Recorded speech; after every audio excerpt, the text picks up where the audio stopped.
In this video, I'm going to show you how to enable after-hours trading on ThinkorSwim. So the first thing you have to do here, you want to right-click on your chart, or of course you could create any order you want. I just prefer doing this on a chart, so I'm going to right-click and I'm going to hover over where it says buy and click on it, and then it's going to open up this order confirmation dialog. And what you want to do here is click on edit, and over here you want to go to the right-hand side where it says TIF, which means time in force. So here you want to go from GTC, which basically means good till cancelled. You want to click on it, and then you want to click on EXT, which basically will enable the extended hours for current session. And then of course you could also use this GTC EXT, which basically means good till cancel extended. So you can do whichever one you want. I'm going to do EXT over here. Just remember that you will have to actually place a limit order for this to work. Okay, so here of course the order is going to be limit. If I do, for example, market over here, it's not going to let me, but if I do limit, of course,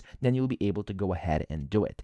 Now here you can just go confirm and send, and as you can see, it's now going to say extended hours, which is exactly what we want for a basically after hours trading order. So that's that. I hope this video helped you out. If it did, please subscribe to the channel and help me out as well.